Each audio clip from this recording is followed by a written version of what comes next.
നമസ്കാരം, welcome to Alex BTS.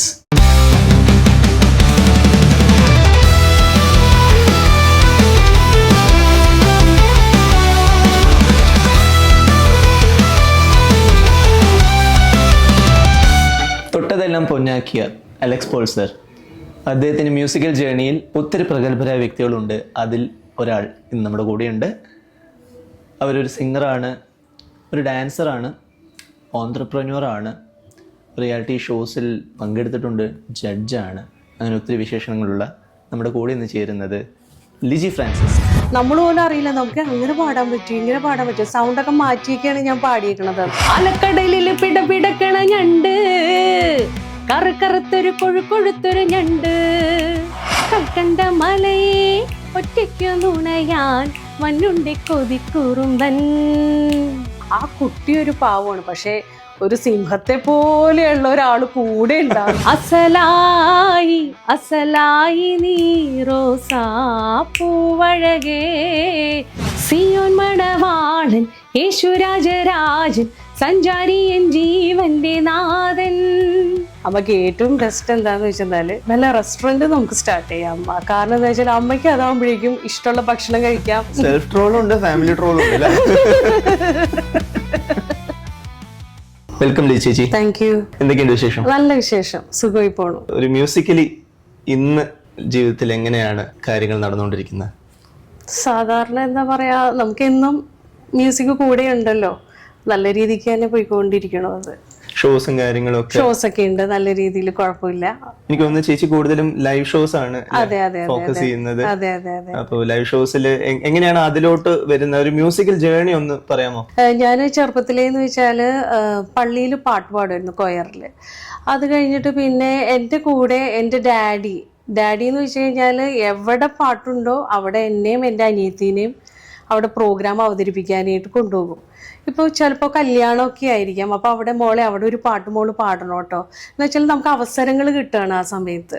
അപ്പോൾ അങ്ങനെ അവിടെ എങ്ങനെ പാടുമായിരുന്നു. പിന്നെ യൂത്ത് ഫെസ്റ്റിവൽ അങ്ങനെ. അപ്പോൾ യൂത്ത് ഫെസ്റ്റിവലിന് സമ്മാനമൊന്നും കിട്ടില്ല, എങ്കിലും നമ്മൾ അവിടെ പോയിട്ട് മത്സരിക്കുക എന്നുള്ളതാണ് ഡാഡി പറയണേ.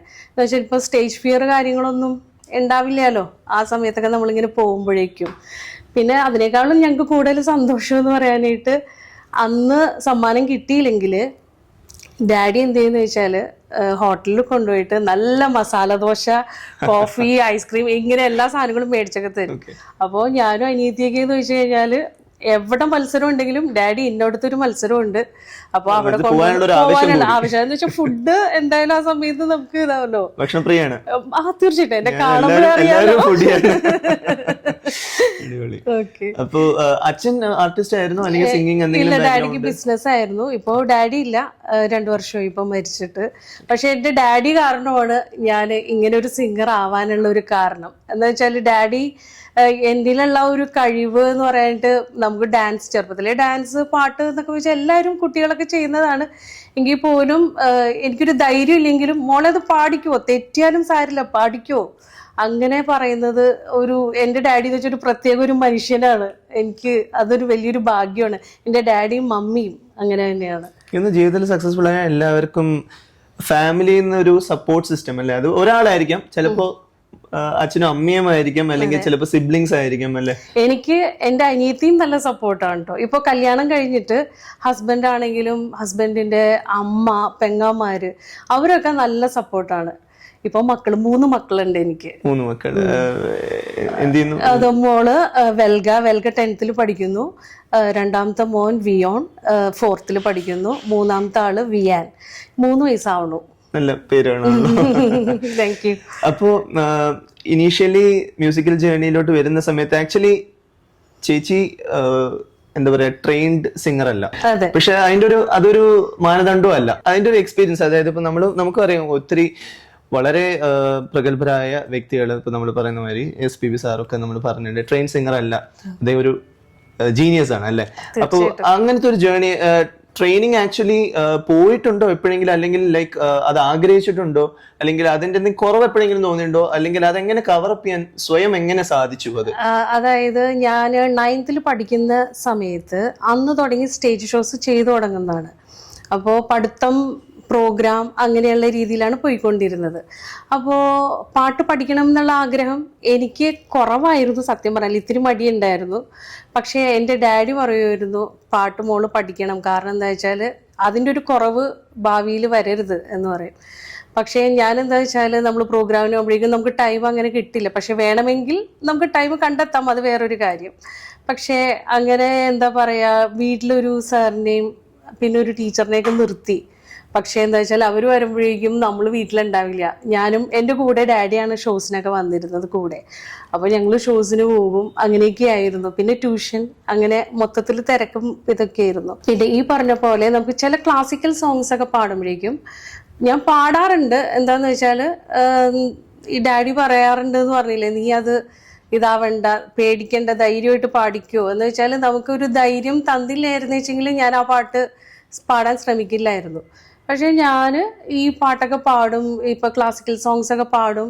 എങ്കിൽ പോലും നമുക്ക് ആ ബേസിക് നമുക്ക് ഉണ്ട് എന്ന് വെച്ചാൽ കുറച്ചും കൂടി നമുക്ക് ബെറ്റർ ആയിരുന്നു. അത് ഞാൻ എപ്പോഴും ചിന്തിക്കാറുണ്ട്. ഇപ്പോൾ കർണാട്ടിക് ആയാലും ഹിന്ദുസ്ഥാനി ആയാലും ഞാൻ കേൾക്കും, പാട്ടുകളൊക്കെ ഞാൻ കേൾക്കും നന്നായിട്ട്. എന്ന് വെച്ചാൽ നമുക്ക് അറിവ് കിട്ടുന്നതാണല്ലോ അതൊക്കെ.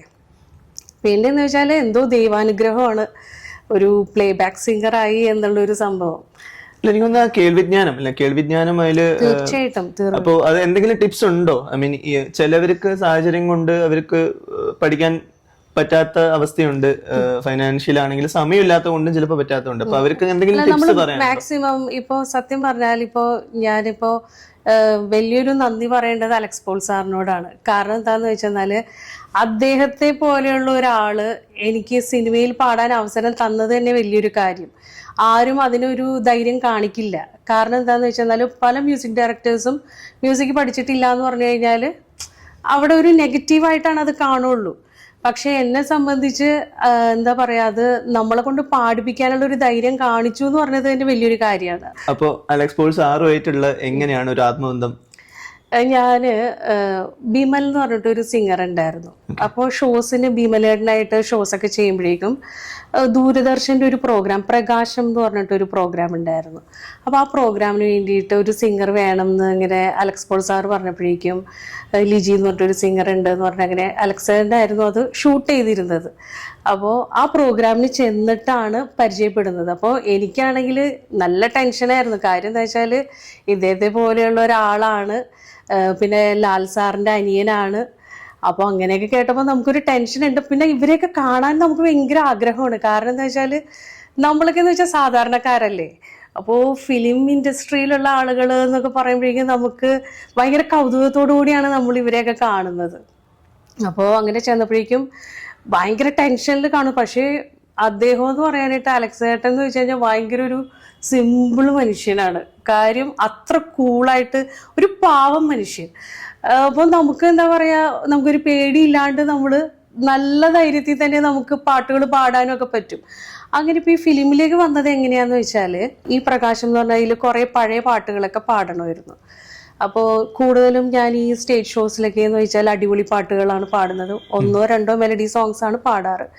അപ്പോൾ ഈ അലക്സേട്ടൻ എന്ന് വെച്ച് കഴിഞ്ഞാൽ എന്നോട് പറഞ്ഞു, മോളെ അതെ നമ്മൾ എല്ലാ ടൈപ്പ് പാട്ടുകളും പാടണം, അല്ലെങ്കിൽ ഒരു അടിപൊളി പാട്ട് എന്നുള്ള രീതി മാത്രമേ പോകൂ. അപ്പോൾ അതുകൊണ്ട് പഴയ പാട്ടുകളൊക്കെ നന്നായിട്ട് കേൾക്കൂ. അപ്പോൾ പഴയ പാട്ടുകൾ കേൾക്കുമ്പോൾ തന്നെ നമുക്ക് കുറേ നല്ല അറിവുകൾ കിട്ടും എന്നൊക്കെ പറഞ്ഞു. അപ്പോൾ പിന്നെ അതേപോലെ തന്നെ ഞാൻ വീട്ടിൽ ചെന്നിട്ടാണെങ്കിലും ഡാഡിയും എൻ്റെ അടുത്ത് കുറേ പാട്ടുകൾ ഇങ്ങനെ തന്നു എനിക്ക് കേൾക്കാനായിട്ടും ഇതൊക്കെ ആയിട്ട്. പക്ഷെ അതൊക്കെ എനിക്ക് ഭയങ്കരമായിട്ട് എൻ്റെ പാട്ടിന് ഇമ്പ്രൂവ് ചെയ്യാനായിട്ടൊക്കെ വളരെ സഹായിച്ചു കേട്ടോ. പിന്നെ അതുപോലെ തന്നെ അലക്സാണ്ടർ വൈഫും ബിജി ചേച്ചിയും ഭയങ്കര നല്ലൊരു ഇതാട്ടോ. എന്ന് വെച്ചാൽ ഞങ്ങൾ അവിടെ ചെന്ന ഒരു കുടുംബം പോലെയാണ്. പിന്നെ അവിടെ ചെന്നാലും ഭക്ഷണത്തിന് ഒരു കുറവില്ല. ഞങ്ങൾക്ക് സമയാസമയം ഭക്ഷണം, ചായ എല്ലാം ഉണ്ട്. അങ്ങനെ ഒരു എന്താ പറയാ, നമുക്കൊരു ഭയങ്കര ഫ്രീ ആണ്, നല്ല റിലാക്സ്ഡ് ആയിരിക്കും എല്ലാവരും. അങ്ങനത്തെ ഒരു ഇതാണ്. അപ്പോൾ ഈ തുറുപ്പൂലാൻ എന്ന് പറഞ്ഞ ഫിലിമാണ് ഞാൻ ആദ്യമായിട്ട് പാടുന്നത്. അത് ഞാൻ ട്രാക്ക് പാടിയ പാട്ടാണ്.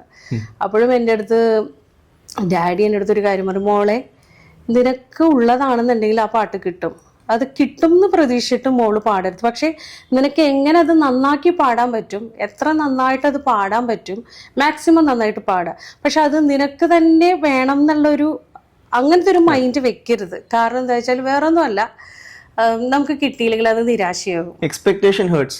തീർച്ചയായിട്ടും. അതെ അതെ അതെ അതെ. അപ്പൊ അതുകൊണ്ടിട്ട് മാക്സിമം നന്നായിട്ട് പാടുക, നിനക്കുള്ളതാണ് നിനക്ക് കിട്ടും എന്ന് പറഞ്ഞു. ഇത് കഴിഞ്ഞിട്ട് അലക്സാണ്ടർ എൻ്റെ അടുത്ത് പറഞ്ഞു, മോളെ അതെ പാടിയത് കുഴപ്പമൊന്നുമില്ല, എങ്കിലും നമ്മളെ കൊണ്ട് മാക്സിമം നന്നായിട്ട് പാടിപ്പിക്കും. നമുക്കുള്ള കഴിവുണ്ടല്ലോ, നമ്മൾ പോലും അറിയില്ല നമുക്ക് അങ്ങനെ പാടാൻ പറ്റും, ഇങ്ങനെ പാടാൻ പറ്റും. സൗണ്ടൊക്കെ മാറ്റിയൊക്കെയാണ് ഞാൻ പാടിയേക്കണത് ആ സോങ്. അതൊരു വലിയൊരു എക്സ്പീരിയൻസ് അല്ലേ സാറിന്റെ ഒപ്പം ഉള്ള ഒരു റെക്കോർഡിംഗ് എക്സ്പീരിയൻസ്? എനിക്കും അതിന്റെ ഒരു ഭാഗ്യം കിട്ടിയിട്ടുണ്ട്. അതുകൊണ്ട് തന്നെ ഓരോ സെഗ്മെന്റ് ബൈ സെഗ്മെന്റ് അല്ലെങ്കിൽ ഓരോ ലൈൻ ബൈ ലൈനിലും സാർ തരുന്ന ഇൻപുട്സ്, അതുമാതിരി ലിറിക്സിന് കൊടുക്കുന്ന ഇമ്പോർട്ടൻസ്. അതെ അതെ അതെ.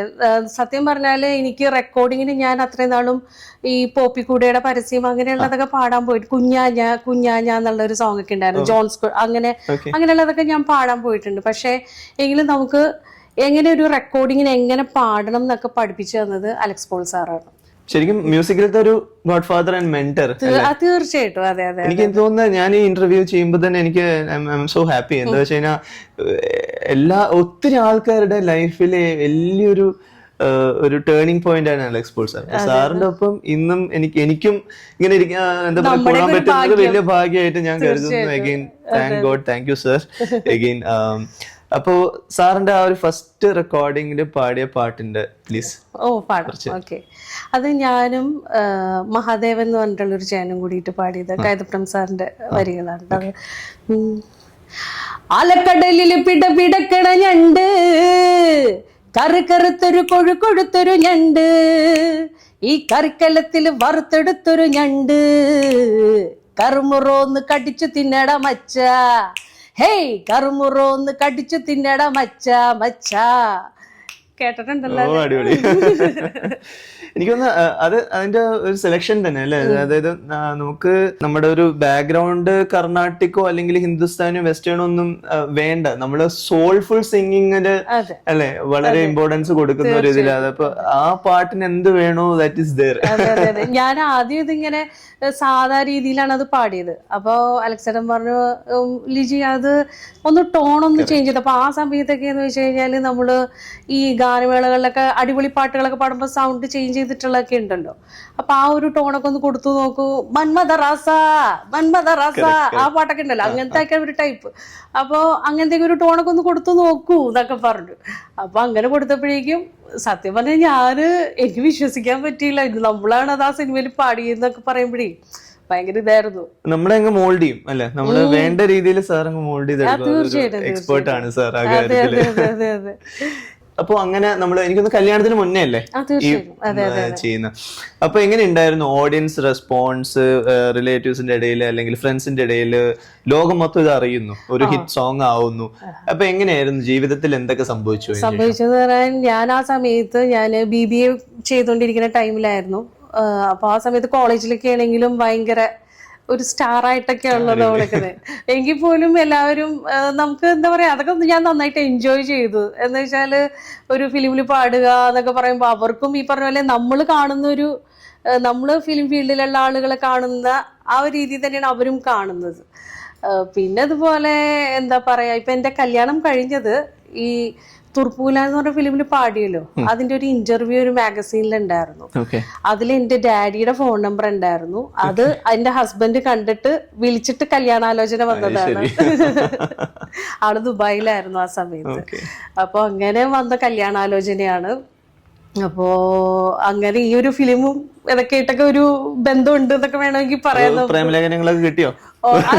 അങ്ങനെയല്ല, കല്യാണാലോചനകൾ ഒത്തിരി വരാറുണ്ട് ആ സമയത്ത് കേട്ടോ. ഒത്തിരി അന്ന് ഇതേപോലത്തെ ഒരു ഇതൊന്നും അല്ല, രൂപമല്ല, വണ്ണമൊക്കെ കുറഞ്ഞിട്ട് അങ്ങനെയൊക്കെ ആയിരുന്നു.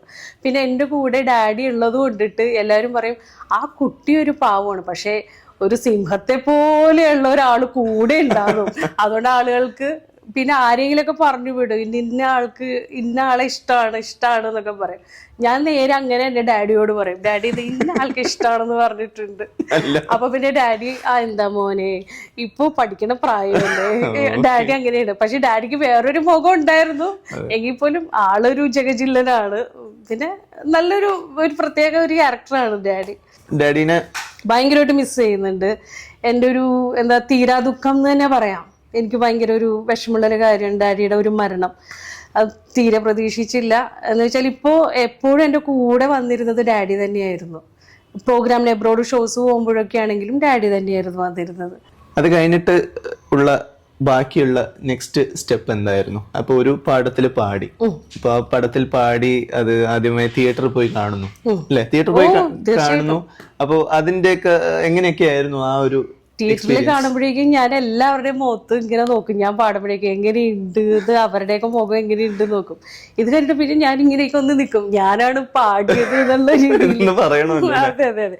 പക്ഷെ ആർക്കും അറിയില്ലല്ലോ, പാട്ട് കേട്ടിട്ടുണ്ടാവും. പക്ഷെ കണ്ട ആളുകളൊക്കെ ഫ്രണ്ട്സ് ഒക്കെ ആണെങ്കിലും ഒക്കെ എൻ്റെ അടുത്ത് വന്ന് പറഞ്ഞു, ലിജി സോങ് നന്നായിട്ടുണ്ട് കേട്ടോ, ലിജി തന്നെയാണോ പാടിയത്? പിന്നെ അതിൽ പേരൊക്കെ എഴുതി കാണിച്ചിട്ടുണ്ടല്ലോ. എങ്കിലും എനിക്കിങ്ങനെ എന്താ പറയാ, സന്തോഷം കൊണ്ടിട്ട്. അപ്പൊ എൻ്റെ ധാരണ എന്താണെന്നറിയോ, നമ്മളാണ് പാടിയതെന്നുള്ളത് മറ്റുള്ളവരെങ്ങനെ അറിയും? അപ്പൊ ഞാനപ്പോ ചോദിക്കും എൻ്റെ അനിയതിയോട്, ലിനി ഞാൻ പാടിയ പാട്ട് എങ്ങനെയുണ്ട്? അപ്പൊ എന്ന് വെച്ചാൽ രണ്ടുപേരെങ്കിലും ഒന്ന് കേട്ടല്ലോ. അങ്ങനെ അപ്പോ അതാണ് പാടിയത്. അങ്ങനെയൊക്കെ ചെയ്തിട്ടൊക്കെ ഉണ്ട് ഞാന്. അല്ല, ഇന്നത്തെ ലോകത്ത് സോഷ്യൽ മീഡിയ ഉള്ളതുകൊണ്ട് ഇതെല്ലാം എളുപ്പമാണ് അല്ലെ? നമ്മൾ തന്നെ നമ്മളെ പ്രൊമോട്ട് ചെയ്യുന്നു. അങ്ങനെയാണല്ലോ ഇപ്പൊ നടന്നുകൊണ്ടിരിക്കുന്നത്. അപ്പൊ നമ്മൾ തന്നെ എടുത്ത് ആ പാട്ട് നമ്മൾ വീണ്ടും പാടുന്നു, നമ്മൾ അതിന്റെ റീൽസ് ഇടുന്നു, ഇതാക്കുന്നു. അന്ന് അതൊന്നും ഇല്ല. പക്ഷെ എനിക്ക് തോന്നുന്നത് അന്ന് നമ്മുടെ ഒരു ഫോളോയിങ് അതൊരു വേറൊരു ഇമോഷനാണ്. ഇന്ന് അത് കുറച്ച് സെക്കൻഡുകൾ മാത്രമേ ഉള്ളൂ. അന്ന് ഞാൻ വെച്ചാല് ഒരു ഫീമെയിൽ ബാൻഡ് ഉണ്ടായിരുന്നു, ഇളയനീല എന്ന് പറഞ്ഞിട്ട്, ജീവൻ ടി വി. ഞങ്ങൾ 5 ഫീമെയിൽസ് അതിൽ പാടിയിരുന്നു. അപ്പോ ഈ ഇളയനീല എന്ന് പറഞ്ഞിട്ടുള്ളതൊക്കെ ഗൾഫിൽ നല്ല വ്യൂവേഴ്സ് ഉള്ള ഒരു ഇതാണ്, ഞാൻ ഫോളോ ചെയ്തിരുന്ന ഒരു ചെയ്തിരുന്നത്. പക്ഷെ അന്നൊക്കെയെന്ന് വെച്ച് കഴിഞ്ഞാല് ഈ പറഞ്ഞ പോലെ അന്നൊക്കെ ഞാൻ ഭയങ്കരമായിട്ട് വണ്ണം ഒന്ന് കൂടിക്കഴിഞ്ഞാൽ അപ്പൊ ഞാൻ വണ്ണം കുറക്കുമായിരുന്നു. ഭക്ഷണമൊക്കെ ഒന്ന് ലിമിറ്റ് ചെയ്തിട്ട്. കാരണം വെച്ചാല് നമ്മള് ഒത്തിരി സിംഗേഴ്സ് ഉണ്ടല്ലോ, അപ്പോൾ നമ്മളൊന്ന് വണ്ണം കൂടിക്കഴിഞ്ഞാൽ സ്ക്രീനിൽ നിറഞ്ഞു നിൽക്കും. അപ്പൊ അതുകൊണ്ടിട്ട് നമ്മൾ ഔട്ടാവുമെന്ന് കരുതിയിട്ട് നമ്മൾ ആ സമയത്ത് അതൊക്കെ നോക്കുമായിരുന്നു. ഈ പ്രോഗ്രാമൊക്കെ ദുബായിൽ കണ്ടിട്ട് ഞാൻ പറഞ്ഞു, ഈ തുർപ്പൂലാനും ഈ ഷോസും ഒക്കെ ആൾക്ക് ഇഷ്ടപ്പെട്ടിട്ടാണ് എന്നെ വന്ന് കല്യാണം ആലോചിച്ച് ഇതായത് എന്ന് പറഞ്ഞത്. പോയി ഒത്തിരി സ്ഥലങ്ങളിൽ പോയി. ഫസ്റ്റ് ഷോ പോകുന്നത് ബഹ്റിനിലാണ്, ഇളയനീലയുടെ ഷോയ്ക്ക് പോകുന്നത്. അത് ക്വീൻസ് എല്ലാവരും ഉണ്ടായിരുന്നു, ഞങ്ങൾ 5 പേരുണ്ടായിരുന്നു. പിന്നെ അതുകൂടാണ്ട് ഫസ്റ്റ് ദുബായ് ഷോയ്ക്ക് പോകുന്നത് അഫ്സലിക്കേൻ്റെ ഒരു ഷോ ആയിരുന്നു. പിന്നെ അതുപോലെ തന്നെ അലക്സ് പോൾ സാറിൻ്റെ ഒരു ഷോ ഉണ്ടായിരുന്നു. ഒരു ഷോ അല്ല കേട്ടോ, കുറെ ഷോസുകൾ ഉണ്ടായിരുന്നു. ദുബായിലെ ഷോസ് ആണെന്ന് ഞാൻ പറഞ്ഞു. പിന്നെ ജിം അവാർഡൊക്കെ ഉണ്ടായിരുന്നു. അന്ന് ഞങ്ങള് അലക്സിന്റെ വൈഫും ബിജി ചേച്ചിയും പിന്നെ ഞാനും ഡാഡിയും പിന്നെ റിമി എല്ലാ സിംഗേഴ്സും ഉണ്ടായിരുന്നു. നമ്മളുടെ ഫിലിം ഇൻഡസ്ട്രിയിലെ, മലയാളം ഫിലിം ഇൻഡസ്ട്രിയിലെ എല്ലാ സിംഗേഴ്സും ഉണ്ടായിരുന്നു. ഒരുമാതിരി എല്ലാവരും കേട്ടപ്പോൾ അതൊക്കെ ഞാനിങ്ങനെ ആലോചിക്കാം. അതൊക്കെ എൻ്റെ മക്കളോട് ഇപ്പൊ പറയുമ്പോ അമ്മക്ക് ഇവരെയൊക്കെ അറിയോ എന്ന് ചോദിക്കും. എന്താ വെച്ചാൽ ഇപ്പൊ ഞാൻ അങ്ങനെ റീൽസ് ഒന്നും ഇടാറ് അങ്ങനെയൊന്നും ഇല്ലല്ലോ. അപ്പൊ ഞാൻ പറയും, മോളെ ഒന്ന് അമ്മ വണ്ണം കുറച്ചിട്ട് റീൽസ് ചെയ്യാം. അപ്പൊ അമ്മയ്ക്ക് എന്താണ് അതേപോലെ പാടിക്കൂടെ? ഷോസ് നമ്മൾ ചെയ്യുന്നുണ്ട്, പക്ഷെ റീൽസ് ആകുമ്പോഴേക്കും ആൾക്കാർ ലിജി ഇപ്പൊ വണ്ണം കൂടിയല്ലോ എന്നൊക്കെ പറയുമല്ലോ എന്നൊക്കെ വിചാരിച്ചിട്ട് ഞാൻ എങ്ങനെ മാറി മാറി അങ്ങനെ നിൽക്കുകയാണ്.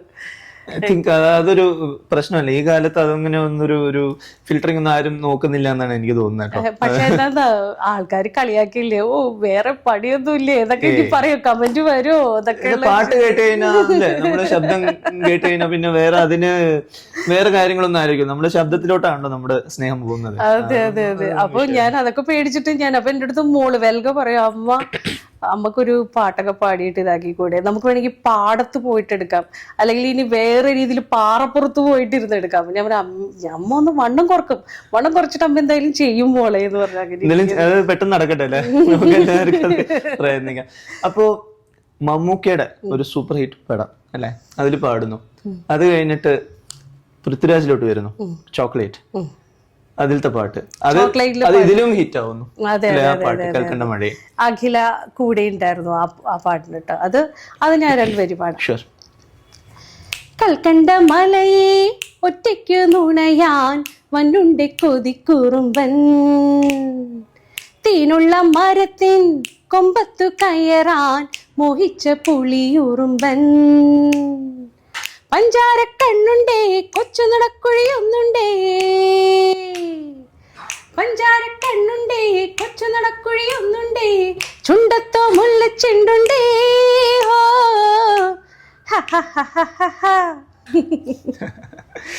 അല്ല, എനിക്കൊന്ന് ഇങ്ങനത്തെ ഒരു ജോണർ പാടാനായിരിക്കും കൂടുതൽ ടഫ്.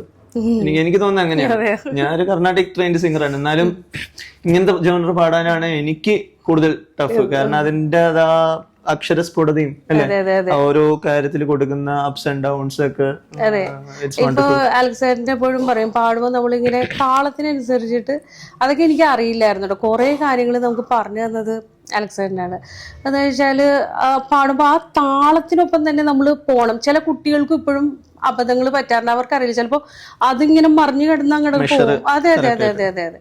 അപ്പോൾ നമ്മൾ ആ നല്ല പെപ്പിയായിട്ട് പാടുകയാണെങ്കിൽ ആ ഒരു സ്റ്റൈല് കീപ്പ് ചെയ്ത് പോകണം എന്നുള്ളത് പറയാറുണ്ട്. റിയാലിറ്റി ഷോസുമായിട്ട് കണ്ടസ്റ്റന്റ് ആയിട്ടുണ്ട് അല്ലെ, പിന്നീട് ജഡ്ജുമായി. അതെ. അപ്പൊ അത് എങ്ങനെയായിരുന്നു? അത് ഞാന് കൈരളി TV-യിൽ ഞാനൊരു താരാട്ട് എന്ന് പറഞ്ഞിട്ടുള്ള ഒരു പരിപാടി ഉണ്ടായിരുന്നു. പിന്നെ അതുപോലെ തന്നെ നാട്ടിലെ പാട്ട് എന്ന് പറഞ്ഞിട്ടുള്ള ഒരു പരിപാടി ഉണ്ടായിരുന്നു. അപ്പോൾ അതിൽ ജ്യോതി വെള്ളലൂർ എന്ന് പറഞ്ഞിട്ടുള്ള പ്രൊഡ്യൂസർ അദ്ദേഹമായിരുന്നു. അപ്പോൾ അദ്ദേഹം ഒരു റിയാലിറ്റി ഷോ സ്റ്റാർട്ട് ചെയ്യുന്നുണ്ട് എന്ന് പറഞ്ഞപ്പോൾ പ്ലേ ബാക്ക് സിംഗേഴ്സ് അല്ലെങ്കിൽ പ്രൊഫഷണൽ സിംഗേഴ്സിനെ വെച്ചിട്ട് ഒരു ഷോ സ്റ്റാർട്ട് ചെയ്യുന്നുണ്ടെന്ന് പറഞ്ഞിട്ട് ഡാഡിയെ വിളിച്ചു പറഞ്ഞു. അപ്പോൾ ലിജിക്ക് അതിൽ പങ്കെടുക്കാൻ പറ്റുമോ എന്ന് ചോദിച്ചപ്പോഴേക്കും ഡാഡി പറഞ്ഞു അതിനെന്താ, കാരണം എന്ന് വെച്ചാൽ നമുക്ക് അവസരങ്ങൾ കിട്ടുകയാണല്ലോ അതൊക്കെ. അപ്പോൾ അങ്ങനെ പട്ടറുമാൽ എന്ന് പറഞ്ഞിട്ടാണ് ആ ഷോൻ്റെ പേര്. അതിൽ പങ്കെടുത്ത് ഫൈനൽ വരെയൊക്കെ നമ്മൾ നിന്നു. അതിൽ സമ്മാനമൊന്നും കിട്ടിയില്ല, എങ്കിലും നമ്മൾ മാപ്പിളപ്പാട്ടെന്ന് വെച്ച് കഴിഞ്ഞാൽ എനിക്ക് ഭയങ്കര ജീവനാണ്. എനിക്ക് വീട്ടിലെല്ലാവർക്കും ആട്ടെ, എനിക്ക് മാത്രമല്ല. കാര്യം എന്ന് വെച്ചാൽ അതൊരു പ്രത്യേക ഈണവും കാര്യങ്ങളൊക്കെയാണ്. പക്ഷെ ആ സത്യം പറഞ്ഞാൽ ആ സമയത്ത് എനിക്ക് മറ്റേ കസ്തൂരി തൈലമിട്ട് മുടി മീനുക്കി മുത്തോട് മുത്ത് വെച്ച വള കീലുക്കി, ആ സോങ് ഉണ്ടല്ലോ, ആ പാട്ട് മാത്രമേ എനിക്ക് അറിയുള്ളായിരുന്നുള്ളൂ ഷോന് വരുമ്പോ. പക്ഷെ അവസാനം വരെ ഫൈനൽ വരെ നമ്മൾ നിൽക്കുന്നു പ്രതീക്ഷിച്ചില്ല. അപ്പോന്ന് വെച്ചാല് നമ്മൾക്ക് ദുബായിൽ ഷോയൊക്കെ ഉള്ള ടൈമിലായിരിക്കും നമ്മള് ഈ മത്സരം ഇവിടെ പറയുന്നത്. അങ്ങനെ നമ്മളുടെ ഡേറ്റും ഇതൊക്കെ കൂടി നോക്കിയിട്ട് ഷൂട്ടിങ് മാറ്റി വെച്ച് അങ്ങനെയുള്ള കുറെ സംഭവങ്ങളൊക്കെ ഉണ്ടായിട്ടുണ്ട്. അപ്പോൾ ഞാൻ ആ മത്സരത്തിൽ പങ്കെടുത്തു. പിന്നെ എനിക്കുള്ളൊരു പ്രശ്നം എന്ന് വെച്ചാൽ എത്ര കാണാണ്ട് അറിയുന്ന പാട്ടാണെങ്കിലും നമ്മളുടെ മക്കളൊക്കെ കാണാറില്ലേ, കാണാണ്ട് നോക്കാണ്ട് പാടും. എനിക്കത് ടെൻഷനുള്ള കാര്യമാണ്. ഞാൻ പറയും എനിക്ക് ബുക്കില്ലാണ്ട് പാടാൻ പറ്റില്ല. അപ്പോൾ ജ്യോതിചേട്ടൻ പറഞ്ഞ് നമുക്കൊരു കാര്യം ചെയ്യാം, ആ ഷോയ്ക്ക് നമുക്ക് ബുക്ക് വെച്ച് പാടാവുന്ന ഒരു സംഭവം ആക്കാം എന്ന് പറഞ്ഞു. പിന്നെ ഇത് തകൃത എന്ന് പറഞ്ഞിട്ടുള്ള വാക്കുകളൊക്കെ ഉണ്ടല്ലോ, പടപ്പാട്ടുകള്, കെസ് പാട്ടുകള്, അങ്ങനെയുള്ള കുറെ ഇതൊക്കെ ഉണ്ട് ഇതില്. അതെല്ലാം ഈ ഷോന് വേണ്ടി പഠിച്ചു എന്ന് പറയാനായിട്ട് ഇപ്പൊ നമ്മള് ചിലപ്പോ ഇപ്പൊ നമ്മള് ഷോയ്ക്ക് പോകുന്ന വഴിയിലായിരിക്കും, പോകുന്ന ആ സമയത്തായിരിക്കും നമ്മള് വണ്ടിയിലിരുന്ന് നമ്മൾ ഈ പാട്ടൊക്കെ പഠിക്കുന്നത്. അതൊക്കെ വല്ലാത്ത വേറൊരു എക്സ്പീരിയൻസ് ആയിരുന്നു. കാരണം നമ്മള് മറ്റുള്ള പാട്ടുകളെന്ന് വെച്ചാൽ ഒരു 2-3 ദിവസം മുമ്പൊക്കെ നമുക്ക് പഠിച്ചിട്ടൊക്കെ പാടാം. ഇത് അന്ന് പഠിച്ചിട്ട് ഗസൽ റൗണ്ട് ഒക്കെ വരണൊക്കെ വൈകിട്ടായിരിക്കും ഷൂട്ട് വരുന്ന സമയത്ത് രാവിലെ ഇരുന്ന് പഠിക്കലും അങ്ങനെയൊക്കെയാണ്. പക്ഷെ അത് ഞാനിപ്പോഴും ആലോചിക്കുക എങ്ങനെ അതൊക്കെ പാടി ഒപ്പിച്ചു എന്നുള്ളത് അറിയില്ല. ഇതൊക്കെ കഴിഞ്ഞ് ഇപ്പം മാപ്പിളപ്പാട്ട് ഒരുമാതിരിപ്പെട്ട എല്ലാതും എനിക്കറിയാം. ഇത് പാടി ഗൾഫിലൊക്കെ ആണെങ്കിലും ആളുകൾക്ക് ഭയങ്കര ഇഷ്ടമുള്ള സോങ് ഇതാണ് കേട്ടോ, മാപ്പിളപ്പാട്ടുകൾ. ഏറ്റവും കൂടുതൽ ഓഡിയൻസ് എനിക്ക് ഈ പട്ടുറുമാല് കാരണം ഞാൻ ഒത്തിരി ഷോസുകൾ എബ്രോഡ് ഞാൻ ചെയ്തിട്ടുണ്ട്. ഇപ്പോഴും ഞാൻ എവിടെ പോയാലും ആൾക്കാർ പറയാറുണ്ട് പട്ടുറുമാൽ ഉണ്ടായിരുന്നതല്ലേ, ഇത്തിരി തടിച്ചിട്ടുണ്ട് കേട്ടോ മോളെ എന്ന് പറയും. ഞാൻ പറഞ്ഞു തടിക്കും, ഇത്ര വയസ്സായി, 42 വയസ്സായി, അങ്ങനെയൊക്കെ പറയും. ഇല്ല അത് കുഴപ്പമില്ല. അപ്പൊ അങ്ങനെ ഉള്ള കാര്യങ്ങള്. അപ്പോ വണ്ണം വെച്ചിട്ടുണ്ട് മോളെ, ഒന്ന് വണ്ണം കുറക്കട്ട, അങ്ങനെയൊക്കെ പറയുമ്പോ നമുക്കും ഇവർക്കൊക്കെ നമ്മളോട് ഇത്ര സ്നേഹം ഉണ്ടല്ലോ എന്നൊക്കെ ചിന്തിക്കും. റിയാലിറ്റി ഷോന്റെ ഒരു പ്രത്യേകത ഞാനും അതിന്റെ ഒരു പ്രൊഡക്റ്റ് ആയത് കാരണം നമ്മള് വീട്ടിലോട്ട് കയറി ചെല്ലുന്ന ഒരാളാണ്. അതായത് അവിടുത്തെ വീട്ടിലത്തെ ഒരു എന്നും വൈകുന്നേരം വരുന്ന ഒരു ഫ്രണ്ടിനെ മാതിരിയായി മാറും നമ്മൾ. കാരണം ഒരു വർഷത്തോളം നമ്മൾ ഇങ്ങനെ വന്നോണ്ടിരിക്കല്ലോ. അന്ന് തട്ടനൊക്കെ ഇട്ടൊക്കെ പാട്ടൊക്കെ പാടുമായിരുന്നു. അപ്പൊ അവരുടെ വേറൊരു ഹെയർ സ്റ്റൈലൊക്കെ വെച്ചിട്ട് ഇപ്പോഴും പുറത്തുനിന്ന് ആൾക്കാർ കാണുമ്പോഴേക്കും അതെ മോളെ പോലത്തെ ഒരു കുട്ടിയുണ്ട്, പാട്ടുകാരിയാണ്. കുറച്ചും കൂടി കളറുണ്ട്, കുറച്ചും കൂടി ഹൈറ്റ് ഉണ്ട്. അപ്പൊ ഞാൻ പറയാം അത് ഞാൻ തന്നെയാണ് എന്ന് പറയുന്നതെന്ന് വെച്ചാൽ നമ്മൾ ഫുൾ മേക്കപ്പിലായിരിക്കുമല്ലോ റിയാലിറ്റി ഷോസിലും ഇതിലൊക്കെ വരുന്നത്. അപ്പോ കണ്ടസ്റ്റന്റിൽ നിന്ന് പിന്നെ ജഡ്ജായിട്ട് പോയത് എന്ന് പറയുന്നത് ഞാൻ അമൃത ടിവിയുടെ ഒരു ഷോ നമ്മളുടെ അൽ നാസറിൽ ദുബായിൽ വെച്ചിട്ടുണ്ടായിരുന്നു. അപ്പോൾ അതിൽ കസവ് തട്ടം എന്ന് പറഞ്ഞിട്ടൊരു ഷോ ആയിരുന്നു. അപ്പോൾ അതിനെ എന്നെ വിളിച്ചിട്ടുണ്ടായിരുന്നു. അതായത് ഫിനാലേക്ക് വേണ്ടിയിട്ട് നമ്മൾ ഇവിടുന്ന് അൻവർ സാദത്ത് എന്ന് പറഞ്ഞിട്ടൊരു സിംഗർ ഉണ്ട്. അപ്പോൾ അൻവറിക്കാൻ അറിയാലോ, അൻവറിക്കും ഞാനും ആയിരുന്നു ഇവിടുന്ന് പോയത്. അപ്പോൾ അവിടെ ചെന്ന് പാടി. ഇത് കഴിഞ്ഞിട്ടാണ് അവിടെ അനുരൂപ് എന്ന് പറഞ്ഞിട്ടുള്ള ഒരു പ്രൊഡ്യൂസർ, ഇപ്പോൾ അദ്ദേഹം കുറേ റിയാലിറ്റി ഷോസും ഒത്തിരി ഷോസുകൾ ചെയ്യുന്നുണ്ട്. അപ്പോൾ അനുരൂപ് എൻ്റെ അടുത്ത് പറഞ്ഞു എന്ന് വെച്ചാൽ നമുക്കിങ്ങനെ കസവ് തട്ടത്തിൽ അടുത്ത സീസണിൽ ജഡ്ജായിട്ടിരിക്കാൻ പറ്റുമോ എന്ന് ചോദിച്ചു. അപ്പോൾ ഞാനും പറഞ്ഞു കുഴപ്പമില്ല, നമുക്ക് കുഴപ്പമില്ല, പ്രശ്നമില്ല എന്ന് പറഞ്ഞു. അപ്പോൾ ഞാൻ പറഞ്ഞു ഞാനിങ്ങനെ ക്ലാസിക്കലായിട്ടൊന്നും പഠിച്ചിട്ടില്ല. ക്ലാസിക്കലല്ല, നമുക്ക് മാപ്പിളപ്പാട്ടിൽ എന്നുള്ള അതിനെപ്പറ്റി നമുക്ക് കുറേ മാക്സിമം നമ്മൾ അതിനൊരു അറിവ് നമുക്ക് കിട്ടിയിട്ടുണ്ട്. അപ്പോൾ അത് വെച്ചിട്ട് നമുക്ക് ഇതാക്കാം എന്നുള്ള രീതിയിൽ പറഞ്ഞു. അപ്പോൾ അങ്ങനെയാണ് അതിൽ ജഡ്ജായിട്ട് വന്നത്. അത് കഴിഞ്ഞ് പിന്നെ ഈ ജഡ്ജ് ചെയ്യുമ്പോഴും നമ്മളിൽ വന്ന ഒരു വഴിയൊക്കെ നമ്മളിങ്ങനെ ഓർക്കും. ശരിക്കും ഓരോ കുട്ടികളുടെ മാനസികാവസ്ഥ ടെൻഷനൊക്കെ ഉണ്ടല്ലോ നമുക്ക്. എത്ര നമ്മൾ പഠിച്ചിട്ടുണ്ടെങ്കിലും നമ്മൾ ഷൂട്ടിംഗ് ടൈമിൽ നമ്മൾക്ക് അതൊരു പ്രത്യേക അനുഭവമാണ് അത് ശരിക്കും. അങ്ങനെ അവരുടെ ഒരു നമ്മളെ കാണില്ലേ ഇടയ്ക്ക് അല്ലെ, നമ്മളവിടെ കാണുന്നു, നമ്മളിതുമാതിരി സ്ട്രഗിൾ ചെയ്തിട്ടുണ്ട് അവിടെ. അതെ, അതേപോലെ തന്നെ അവരുടെ പാരന്റ്സ് വരുമ്പോഴും നമ്മളുടെ പാരന്റ്സ് നമ്മുടെ കൂടെ ഇങ്ങനെ നിൽക്കുന്നതും വെള്ളം കൊടുക്കുന്നതും പാരന്റ്സിന്റെ ആ ഒരു മുഖത്തുള്ള ഒരു ടെൻഷൻ കാണുമ്പോഴും അതൊക്കെ നമ്മളിങ്ങനെ ഫുൾ ടൈം പാട്ട് കേട്ടോണ്ടിരിക്കുന്നില്ല. അന്ന് കാസറ്റും കാര്യങ്ങളൊക്കെ വാക്ക്മാൻ കേട്ടോണ്ടിരിക്കുന്നു. അന്ന് ഇതുമാതിരി എന്താ പറയാ ഐസ്ക്രീം കൊടുക്കുന്നില്ല, പക്ഷെ ഞാൻ ഐസ്ക്രീം കഴിക്കുമായിരുന്നു. എന്താന്ന് വെച്ചാൽ എന്റെ അടുത്ത് ഡാഡി പറയും മോളെ ഐസ്ക്രീം കഴിക്കുന്നുണ്ടെങ്കിലും ശ്രദ്ധ വേണം തൊണ്ടയുടെ കാര്യത്തിൽ എന്ന് പറയും. പിന്നെ മോള് കഴിച്ചോ, കാര്യം നമ്മള് പെട്ടെന്നൊരു തണുപ്പ് തട്ടിക്കഴിഞ്ഞാൽ തൊണ്ടക്ക് അതൊക്കെ ഇമ്മ്യൂണിറ്റി കണ്ടാൽ അറിയാലോ എനിക്ക് ഇമ്മ്യൂണിറ്റി ഉണ്ടെന്ന്. അപ്പൊ അതെന്താണ് ഇപ്പൊ ഇപ്പോഴത്തെ കുട്ടികളോട് എന്താണ് ആ ഒരു ടേംസിൽ എന്താണ് ഒരു പറയാനുള്ള ഒരു ടിപ്പ്, അല്ലെങ്കിൽ എന്തൊക്കെയാണ് നിങ്ങൾ കെയർ ചെയ്യേണ്ടത്, അല്ലെങ്കിൽ എന്തൊക്കെ കെയർ ചെയ്തിരുന്നു, അല്ലെങ്കിൽ പറയണോ അല്ലേ ഞാൻ പറയുന്നത് അത് കെയർ ചെയ്യാത്തതും കൊണ്ടും കൂടിയാണ് ഞാൻ ചോദിക്കുന്നത്. മേ ബി അത് ചിലപ്പോ ഭയങ്കര കോൺഷ്യസ് ആയിട്ട് ഇതൊന്നും ഒരിക്കലും ചെയ്യരുതെന്ന് ആലോചിക്കുന്ന. അപ്പൊ ഞാൻ കുറെ കാലം തണുപ്പൊന്നും കഴിക്കാതിരുന്നല്ല ചെറുപ്പ സമയത്ത്. പക്ഷെ പിന്നീട് ഞാൻ കുറച്ചു നേരം ബാംഗ്ലൂരായിരുന്നു. അപ്പൊ ആ സമയത്തൊക്കെ സാഹചര്യങ്ങൾ അങ്ങനെ നമ്മള് എല്ലാം കഴിക്കണം. അങ്ങനെ അമിതമായിട്ട് കഴിക്കണം എന്നല്ല, ആവശ്യത്തിന് കഴിക്കുക. എന്ന് വെച്ചാൽ അത് കഴിച്ചില്ലെങ്കിൽ പിന്നീട് എന്തെങ്കിലും ഒന്ന് വഴിയെ പോയാൽ അത് പെട്ടെന്ന് അവർക്ക് അഫക്റ്റ് ചെയ്യും. അങ്ങനെയുള്ളൊരു സംഭവമുണ്ട്. ഇപ്പം തൈര്, ചില കുട്ടികൾക്കൊക്കെ തൈര് കുടിച്ചു കഴിഞ്ഞാൽ തൊണ്ട അടയും. പക്ഷേ ഞാൻ പറഞ്ഞു വെച്ചാൽ കുറേശ്ശെ അതൊന്നും ശീലമാക്കുകയാണെന്നുണ്ടെങ്കിൽ വലിയ ബുദ്ധിമുട്ടില്ലാണ്ട് പോകും. ഐസ്ക്രീം ആയാലും ഐസ് വെള്ളം ആയാലും ഒക്കെ ഇത്തിരി ഐസ് വാട്ടർ ഇത്തിരി കുടിച്ചെന്ന് ചോദിച്ചു കഴിഞ്ഞാൽ പ്രശ്നമൊന്നുമില്ല. അധികം ആദ്യം തന്നെ ഐസ് കട്ടയെടുത്ത് വിഴുങ്ങരുത്. ഇത്തിരി ഐസ് വെള്ളമൊക്കെ എടുത്ത് കുടിക്കുക. എന്താ സംഭവം എന്ന് വെച്ചാൽ അതൊക്കെ പയ്യെ ശീലമായി കഴിഞ്ഞ് കഴിഞ്ഞാൽ നമ്മളിപ്പോ അൽനാസറിലൊക്കെ ഷോസിനൊക്കെ പോകുമ്പോഴേക്കും അവിടെ അറിയാലോ ഭയങ്കര തണുപ്പായിരിക്കും. അപ്പൊ ആ തണുപ്പൊക്കെ പെട്ടെന്ന് കയറി ചെല്ലുമ്പോ ചിലപ്പോ ഒരു സിംഗർക്ക് അതൊരു ബുദ്ധിമുട്ടാവും. അപ്പൊ മറ്റേ തീയിൽ മുളച്ചത് വെയിലത്ത് പാടില്ല എന്ന് പറഞ്ഞ പോലെ ആ ഒരു അവസ്ഥയാണ്. അങ്ങനെ പിന്നെ വേറൊരു കാര്യം എന്ന് വെച്ചാല് എപ്പോഴും നമ്മൾ പാടുമ്പോഴേക്കും നന്നായിട്ട് ആസ്വദിച്ചിട്ട് പാടുക, ടെൻഷൻ ഇല്ലാണ്ട് പാടുക നന്നായിട്ട്. എന്താ വെച്ചാല് ചിലവർ ചെയ്യണമെന്ന് വെച്ചാല് എനിക്ക് പാടണമല്ലോ എന്ന് കരുതിയിട്ട് അങ്ങോട്ട് പോയി പാടി വരും. അങ്ങനെ ചെയ്യരുത്. നമ്മൾ നന്നായിട്ട് ആസ്വദിച്ച് പാടുക.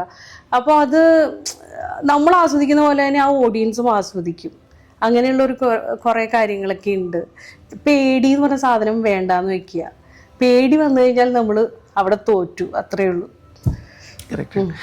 നമ്മള് അതിനുശേഷം അച്ഛനുറങ്ങാത്ത വീട് അല്ലെ, അച്ഛനുറങ്ങാത്ത വീട്ടിലത്തെ അച്ഛനുറങ്ങാത്ത വീടൊക്കെ ഏതാണ്ട് അടുത്തടുത്ത് തന്നെയായിരുന്നു. അതില് മറ്റേ സിയോൻ മടവാളൻ യേശുരാജരാജൻ സഞ്ചാരിയൻ ജീവന്റെ നാഥൻ, സിയോൻ മടവാളൻ യേശുരാജരാജൻ സഞ്ചാരിയൻ ജീവന്റെ നാഥൻ, മതിയായവനേ പ്രിയനേ സ്തുതി ചെയ്യുക നിൻ മനമേ, മുൻമടയും നീയല്ലേ പിന്മടയും നീയല്ലേ ഹല്ലേലൂയ പാടി നിന്നെ വാഴ്ത്തിടുന്നേ ഞാൻ. അത് ഞങ്ങൾ ജീനു ടീനു അങ്ങനെ ഞങ്ങൾ 4 പേര് കൂടിയിട്ട് അതൊരു ഗ്രൂപ്പായിട്ട് നല്ല രസമായിരുന്നു. അത് സെബാസ്റ്റ്യൻ ചേട്ടനൊക്കെ ഇട്ടൊക്കെ നല്ല ഒരു ഇതായിരുന്നു കേട്ടോ. അത് ലാൽ മീഡിയയിൽ വെച്ചിട്ടായിരുന്നു അത് നടന്നിരുന്നത്, അതിന്റെ വർക്ക് നടന്നത്. അപ്പൊ ചേച്ചി നല്ല രസം കേട്ടോ ചേച്ചിയോട് സംസാരിച്ചുകൊണ്ടിരിക്കാൻ. അപ്പൊ പാട്ടിന്റെ കൂടെ വേറെ എന്തൊക്കെ അവതാറുകളുണ്ട്? ഞാന് ഡാൻസ് കളിക്കുമായിരുന്നു സ്കൂളിൽ പഠിക്കുന്ന സമയത്ത്. സ്റ്റേറ്റിലൊക്കെ പോയിട്ടുണ്ട് ഞങ്ങള് ഡാൻസിന്. പിന്നെ വേറെ എന്ന് പറയാനായിട്ട് ഇപ്പോ പാട്ടിൽ നിന്ന് ഞാൻ കുറച്ചൊന്ന് വിട്ടു നിന്നായിരുന്നല്ലോ. ആ സമയത്ത് ഞാൻ സെലിബ്രിറ്റീസ് അക്കാഡമി എന്ന് പറഞ്ഞിട്ട് ഞാനും ശ്യാം പ്രസാദ് എന്ന് പറഞ്ഞിട്ടുള്ള സിംഗറുണ്ട്, ഞങ്ങൾ രണ്ടുപേരും കൂടിയിട്ട് ഒരു അക്കാഡമി സ്റ്റാർട്ട് ചെയ്തായിരുന്നു, സെലിബ്രിറ്റീസ് അക്കാഡമി. അതിൽ ഈ പറഞ്ഞ പോലെ ഡാൻസ്, പാട്ട്, ഇൻസ്ട്രുമെന്റ്സ് എല്ലാത്തിൻ്റെയും സ്റ്റീഫൻ ദേവസിയായിരുന്നു കേട്ടോ ഇനോഗ്രേഷൻ. അത്യാവശ്യം കുട്ടികളൊക്കെ ഉണ്ടായിരുന്നു. ഇത് കഴിഞ്ഞിട്ട് പിന്നെ നമ്മുടെ കൊറോണ അതൊക്കെ വന്നു കഴിഞ്ഞപ്പോഴേക്കും എല്ലാവർക്കും അതൊരു ഇതായി. പിന്നെ റെന്റ് നമ്മളുടെ കയ്യിൽ പോയിക്കൊണ്ടിരിക്കുക. അപ്പൊ പിന്നെ ഞാൻ അധികം റിസ്കിന് നിന്നില്ല അങ്ങനെ. പക്ഷെ അത് നല്ലൊരു ഇതായിരുന്നു. കാര്യം എന്ന് വെച്ചാൽ വീക്ക്ലി ഈ പറഞ്ഞ പോലെ എന്താ പറയാ കുട്ടികൾ വരിക, പല ടൈപ്പ് കുട്ടികൾ വരിക. മറ്റേ സിനിമാറ്റിക് ഡാൻസ് ഉണ്ട്, പിന്നെ ക്ലാസിക്കൽ ഡാൻസ് ഉണ്ട്, എല്ലാം ഉണ്ടായിരുന്നു. നല്ലൊരു രസമുള്ളൊരു പരിപാടിയായിരുന്നു അത്. അതിന് ഫ്യൂച്ചറിൽ വീണ്ടും ഞാൻ ഇപ്പോൾ സത്യം പറയാൻ എനിക്ക് ഓരോ സമയത്ത് ഇരിക്കുമ്പോഴേക്കും ഓരോരോ തോന്നലാണ്. അപ്പം കഴിഞ്ഞ ദിവസം ഞാൻ മോളുടെ മുടി വെട്ടാനായിട്ട് ഒരു പാർലറിൽ പോയി. അപ്പം ഞാൻ പറഞ്ഞു, മോളെ അമ്മ ഒരു ബ്യൂട്ടി പാർലർ തുടങ്ങിയാലോ? അപ്പോൾ എൽ സ്റ്റൈൽ എങ്ങനെ ഉണ്ടാകും എന്ന് ചോദിച്ചു. അമ്മേനെ കാണുമ്പോഴും പറയും ഇപ്പൊ എൽ സ്റ്റൈൽ എന്ന് പറയാനായിട്ട്. ഇപ്പൊ എല്ലാം കെ സ്റ്റൈലാണോ? കൊറിയൻ കെ വെച്ചിട്ടാണ് എല്ലാത്തിനും കെ ആഡ് ചെയ്തത്. ഞാന് ലിജി എന്നുള്ള ഇതിലാണ് എല്ലാം ആക്കിയത്. അങ്ങനെ മറ്റേത് സെലിബ്രിറ്റീസ് അക്കാഡമി എന്നായിരുന്നു നമ്മുടെ അക്കാഡമിയുടെ പേര്. പിന്നെ അതുപോലെ തന്നെ വേറെ സൂപ്പർ മാർക്കറ്റിൽ പോകുമ്പോഴേക്കും നമുക്കൊരു സൂപ്പർ മാർക്കറ്റ് തുടങ്ങിയാലോ? അപ്പൊ വെൽഗ പറയും അമ്മക്ക് ഏറ്റവും ബെസ്റ്റ് എന്താന്ന് വെച്ചെന്നാല് നല്ല റെസ്റ്റോറൻറ്റ് നമുക്ക് സ്റ്റാർട്ട് ചെയ്യാം. കാരണം എന്താ വെച്ചാൽ അമ്മയ്ക്ക് അതാകുമ്പോഴേക്കും ഇഷ്ടമുള്ള ഭക്ഷണം കഴിക്കാം. എന്താണെന്നറിയില്ല, വെറുതെ ഇരിക്കുമ്പോൾ ചിലപ്പോൾ ഒന്ന് KFC കഴിക്കാൻ തോന്നും. അങ്ങനെയുള്ള ചിന്തകളാണ്. എൻ്റെ മോനും ഭക്ഷണപ്രിയനാട്ടോ, വിയോണും എൻ്റെ പോലെയൊക്കെ തന്നെയാണ്. അപ്പോൾ വെറുതെ ഇരിക്കുമ്പോഴായിരിക്കും ചിലപ്പോൾ അപ്പം മോള് പറയും അമ്മ ഏറ്റവും ബെസ്റ്റ് അമ്മയ്ക്ക് റെസ്റ്റോറൻ്റ് ആണ്, അപ്പോൾ അതാകുമ്പോഴേക്കും ഇഷ്ടമുള്ള ഭക്ഷണങ്ങൾ ഇങ്ങനെ കഴിച്ചുകൊണ്ടിരിക്കാലോ എന്ന് പറയും. സെൽഫ് ട്രോളും ഉണ്ട്, ഫാമിലി ട്രോളും ഉണ്ട്. ഈ പേരുകളിലോട്ട് എങ്ങനെയാ ഭയങ്കര വെൽഗ എന്നുള്ളത് ഞാനും എന്റെ അനീതിയും കൂടി ഒരു കുക്കറി ഷോ കണ്ടോണ്ടിരിക്കുകയായിരുന്നു ഏഷ്യാനെറ്റില്. അപ്പൊ അതില് ഈ കുക്ക് ചെയ്ത പെൺകുട്ടിയുടെ പേര് വെൽഗ എന്നായിരുന്നു. അപ്പൊ അങ്ങനെയാണ് വെൽഗ എന്നുള്ള പേര് വന്നത്. പിന്നെ വിയോൺ എന്നുള്ളത് വെൽഗ TV കണ്ടോണ്ടിരുന്നപ്പോ റിമോട്ടിന് പറ്റി VOL എന്നുള്ള ഒരു സംഭവം ഉണ്ടല്ലോ, വോളിയത്തിന്റെ VOL. അപ്പൊ അതില് VO അമ്മ മോനാണെന്നുണ്ടെങ്കിൽ VO, അങ്ങനെ വിയോൺ എന്നാക്കി പേര്. പിന്നെ ഇളയ ആൾക്ക് ഇവര് രണ്ടുപേരും കൂടിയിട്ട് വിയാൻ എന്നാക്കി. നല്ല ക്രിയേറ്റീവ് ആണ്. അപ്പോ എനിക്കൊന്ന് വളരെ എന്താ പറയാ ഒരു ഹാപ്പി കോൺവെർസേഷൻ ആയിരുന്നു ചേച്ചി. സ്വന്തം ചേച്ചിയമ്മ തന്നെ ഇരുന്ന് ഒരു ഫിൽറ്ററും ഇല്ലാതെയാണ് ചേച്ചി സംസാരിക്കുന്നത്. So happy for it. ഇങ്ങനെ തന്നെ എപ്പോഴും സ്മൈൽ ചെയ്തുകൊണ്ടിരിക്കുക. ജീവിതത്തിൽ ഇനിയും ഒത്തിരി പുതിയ അവസരങ്ങളും ബെറ്റർ ആയിട്ട് ഓരോ ദിവസവും ബെറ്റർ ആയിട്ട് വരട്ടെ. എല്ലാവിധ ആശംസകളും നേരുന്നു. പ്രായം കുറഞ്ഞ എനിക്കും ഇത്ര വയസ്സ് അല്ല, തീർച്ചയായും മധുര 17 ഉള്ളൂ എനിക്ക്. നേരത്തെ പറഞ്ഞപ്പോ ഒന്ന് കട്ട് ചെയ്ത് ഇത് കയറ്റിയാ മതി. 42 ഇല്ല കേട്ടോ, മധുര 17 ഇപ്പോഴും. അപ്പൊ എന്തായാലും ഒത്തിരി സന്തോഷം അലക്സ് പോൾ BTS ഇന്ന് ഈ പ്രോഗ്രാമിൽ ഞങ്ങളുടെ ഒപ്പം വന്നതിൽ, ഇത്രയും സമയം സ്പെൻഡ് ചെയ്തതിൽ ഒത്തിരി സന്തോഷം. Thank you. എനിക്കും ഒത്തിരി സന്തോഷം. കാരണം എന്താ വെച്ചാൽ സാധാരണ ഇന്റർവ്യൂസ് എന്ന് പറയുമ്പോഴേക്കും നമ്മൾ മസിൽ പിടിച്ചിരുന്നിട്ടുള്ള ഒരു ഇന്റർവ്യൂ ആണ് പൊതുവേ. ഇതാകുമ്പോഴേക്കും നമ്മൾ എന്താ പറയാ, നമ്മൾ കൂളായിട്ട് അത്രേ ഉള്ളൂ. വളരെ സന്തോഷം. അപ്പൊ ഇനിയും ഒത്തിരി ഉയർച്ചകളിൽ തട്ടട്ടെ. All the very best. Thank you so much.